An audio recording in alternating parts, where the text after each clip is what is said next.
Say a magician asks you to think of a card. You pause for a moment, let your mind wander, and eventually settle on one. It feels like a free choice. After all, no one told you which card to pick. But then, the magician smiles as they reveal to you a card that had been set aside before the trick had even begun. It's the exact same one that you had chosen. So, can we still say that your selection was made out of free will? I grew up watching these TV shows by British mentalist and illusionist Derren Brown, who'd perform all kinds of mind tricks on willing and sometimes even unwilling participants.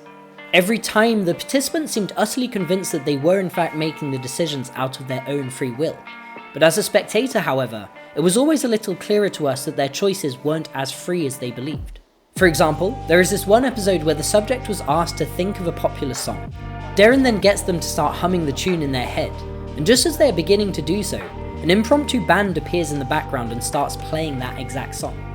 Now, Derren then proceeds to reveal to us how he got the song implanted in the subject's mind.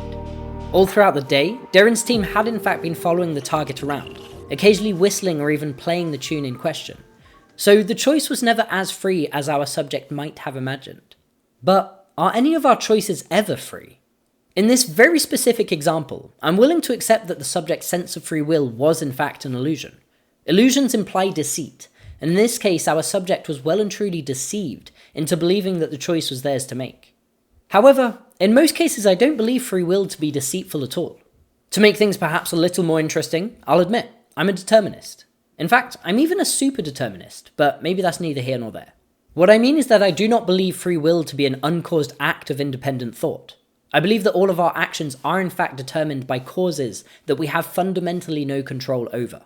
And yet, I still believe that free will has its place. This might seem like a very confused perspective, but I'm quite confident that by the end of this video, it should become clear to you how this standpoint can in fact be both coherent and lucid. Today we shall be exploring how free will is not an illusion, and yet how it can still remain compatible within the workings of determinism. Hi, my name is Thibaut, and I make videos on philosophy and science. Today, we're going to be asking ourselves the following question. How do we make sense of free will within a deterministic universe? If a simple tune can be planted in someone's mind without them realizing it, then what does that say about our everyday decisions? If subtle cues, past experiences, and unconscious biases shape our choices more so than we think, then perhaps free will, as we usually understand it, a pure, uncaused act of independent thought, doesn't really exist. And yet, whenever we act, we get the impression of doing so freely. When we make a decision, say picking an apple over a banana for example, it feels like our choice could have been otherwise. So what's the deal here? If our actions are in fact predetermined, then why do we get the impression that the choice is ours to make? What is the point of being consciously aware of the decision-making process if we aren't the ones making the decision? The Libet experiment, conducted by neuroscientist Benjamin Libet in 1983, was a groundbreaking study designed to explore the relationship between conscious intention and brain activity, as well as its implications for free will. In this experiment, Libet asked participants to perform a simple action, such as pressing a button or flexing a finger, while simultaneously watching a clock to note the precise moment they felt the conscious urge to act. All the while, electrodes placed on the participants' scalps would record the subject's brain activity. The findings were surprising. Brain activity, also known as the readiness potential, began approximately 300 milliseconds before the subject reported any intention to move. This suggested that the brain had initiated the process of action before the subject had become consciously aware of the decision. Essentially, the subconscious had already decided to act, but the conscious was only made aware of that decision after the fact. The experiment raises questions about the nature of free will, and sparked extensive debate in neuroscience, psychology, and philosophy about the extent of conscious control in human decision-making. Can we really say that we have free will when it is the subconscious mind pulling the strings? Now, in this specific case, Libet himself actually argued that while the initiation itself was due to unconscious processes, the conscious brain still had veto power over that decision. So for Libet, people still had the power to consciously stop an action before it was carried out, preserving some element of agency. But this attempt at a saving grace might be a little ungrounded. What's to say that the subconscious mind isn't also responsible for initiating the veto? To the best of my knowledge, Libet never provided any conclusive evidence to the fact that the veto was consciously initiated. And if you apply just a little bit of critical thinking here, the argument quickly begins to fall apart anyway. If we are to salvage the notion that our conscious minds truly do govern our actions, then one way to do so would be to adopt a dualist perspective of reality, one in which the conscious mind is not merely the product of brain activity, but something separate from it. This idea has deep philosophical roots, tracing back to 17th century French philosopher and renowned clever clogs René Descartes. Descartes was a strict determinist in regard to the physical world. For him, every event had a cause, and all natural phenomena, including the behaviour of animals, were governed by mechanistic laws. Animals, lacking free will, were merely complex automata reacting to their environment. Humans, however, were an exception. According to Descartes, the defining trait of humanity was consciousness, which granted us free will, the ability not just to react to the world, but to initiate actions independently. This notion required a separate plane of existence for human consciousness, a domain untouched by the deterministic laws that govern physical matter. This is what made mind over matter conceivable. Our consciousness, unbound by material causality, could influence our actions freely, allowing us to be originators rather than mere responders. From this perspective, free will seems to depend on the belief in a separate immaterial realm. If reason does not emerge from sensory experience and material interactions, then it must have some other source. For Plato, this source was the realm of forms. For Descartes, the ability to obtain knowledge through pure reason, untainted by the senses, was possible because mind and body were fundamentally distinct, a division now known as the Cartesian split. But what if the mind wasn't separate from the body, but rather split within it? The idea of a neatly divided soul governing an obedient body might be comforting for some, but modern neuroscience tells us a more fragmented story, one in which the brain itself seems to be at odds with itself. Indeed, we now know the brain to be composed of two distinct hemispheres, two halves that communicate with one another, but for the most part operate rather autonomously. Contrary to popular belief, however, the left and right hemispheres do not have entirely separate functions. Rather, they engage mostly in the same processes, but with different approaches and specializations. As Ian McGilchrist puts it, the right hemisphere tends to ground experience. The left hemisphere then works on it to clarify, unpack, and generally render the implicit explicit. But what happens when these two sides lose their ability to communicate with one another? The work of Dr. Michael Gazzaniga and Joseph Ledoux provides a striking answer. In one experiment, they presented a split-brain patient with two different images, one to each hemisphere. A snowy landscape appeared in his right hemisphere, while his left hemisphere was shown a chicken claw. Since visual information from each side of the visual field is processed by the opposite hemisphere, this meant that each half of the patient's brain only had access to one image. When asked to pick a related card using his hands, the subject's left hand, controlled by the right hemisphere, selected a shovel, an appropriate choice for the snow scene. Meanwhile, his right hand, controlled by the left hemisphere, chose the picture of a chicken. However, when asked why he had picked the shovel, his left hemisphere, which is responsible for speech, but also crucially in this case was completely unaware of the snow scene, didn't acknowledge any doubt as to why he had chosen it. Instead, it confidently explained that the shovel was needed to clean out the chicken coop. This striking result reveals a nagging tendency of the left hemisphere. When presented with incomplete information, it doesn't simply admit ignorance. Instead, it fabricates an explanation, filling in the gaps with whatever seems most coherent at the time. The brain, it seems, is not a unified decision maker, but rather a patchwork of interpretations, some of which are retroactively rationalized after the fact. Again, in the words of Ian McGilchrist, the left hemisphere is the equivalent of the sort of person who, when asked for directions, prefers to make something up rather than admit to not knowing. Okay, so then how does this all tie back to free will? Well, if we were to think back to our early example where the man was asked to think of a tune, then we can see that it is the same exact thing that is happening in both of these cases. In The Trick, Darren's target was completely unaware of the causes that had led up to them choosing that song. And yet, if we were to ask them why it is that they chose it, they'd probably come up with a really coherent explanation. Perhaps saying that the Verve was one of their friends' favourite bands growing up, and they're just thinking about them when the question was asked. You see, the left brain hemisphere is responsible for voicing our conscious thoughts. It is responsible for creating a rational narrative based on the information that it is given, But as we have seen already with the Libet experiments, those conscious thoughts arise after the decision has already been made. And perhaps because the conscious mind is unaware of those subconscious processes that lead up to any one decision, the left brain comes up with the best explanation it can. I did so because it was my choice. Essentially, free will is just the term that we give to internal causes that we aren't consciously aware of. In the words of AI pioneer Marvin Minsky, free will is internal forces I do not understand. From the perspective of the person on whom the trick is being performed, they have the impression that they are acting out of their own free will, since they have no idea what are the influences that led up to them making that decision. But from the perspective of the spectator, we get to see Darren and his team following the target around and whistling the tune, and so their choice no longer seems free to us.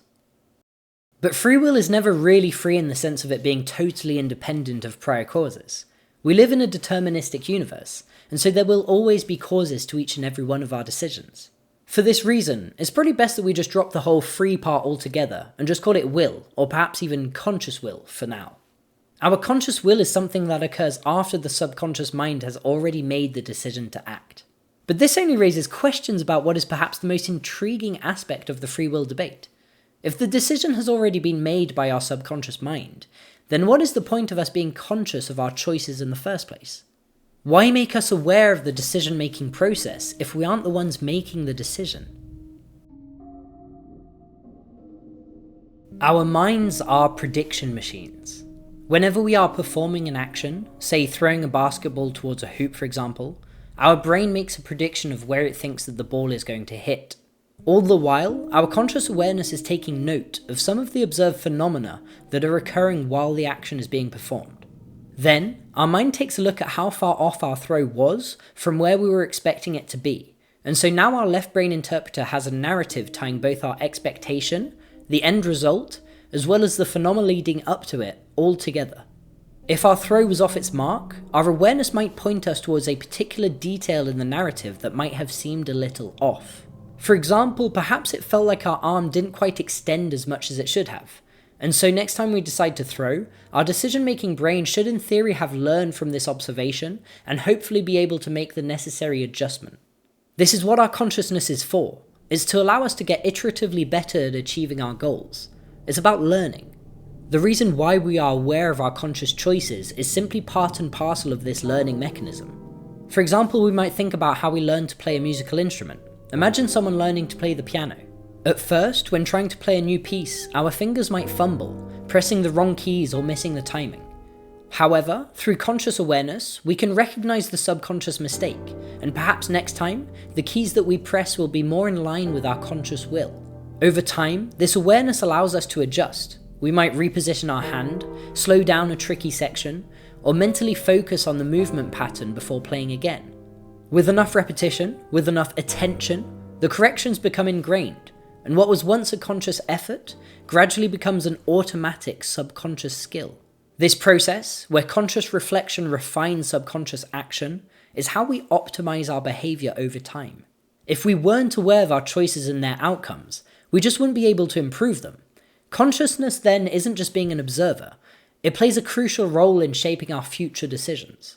I'm planning on making a whole series of videos on consciousness at some point, so if you like this sort of content, don't forget to smack that subscribe button. So our subconscious mind enacts the decision, and then our conscious mind is made aware of the decision because it allows it to refine and optimize our behavior over time. I was trying to come up with a decent enough example to really help illustrate this point, but then I remembered, I go cold dipping. So I've been cold dipping over the winter months for about a year now, and I remember the very first time that I stepped into that freezing lake, every instinct in my body was telling me to get out. And that's exactly what I did. I probably stayed in there for no more than 20 seconds. Next time I got in, however, I decided to pay a little more attention to the phenomena that were occurring inside my body. The shock of the cold triggers an automatic physiological response. Rapid breathing, tensed muscles, and this overwhelming urge to escape. But by becoming consciously aware of these underlying processes, over time I was able to learn how to override the impulse. By focusing on steady breathing and relaxation, I soon became able to remain in the water for far longer than my initial instincts would have allowed, and so it felt like my conscious will had overcome what had initially been this subconscious impulse to get out. This ability to suppress an instinctual reaction is a perfect example of how our conscious awareness refines our subconscious responses. By directing our awareness towards certain parts of the narrative, we seemingly gain mastery over what had initially seemed like an involuntary urge. This conscious refinement of our behavior is the very essence of learning and adaptation.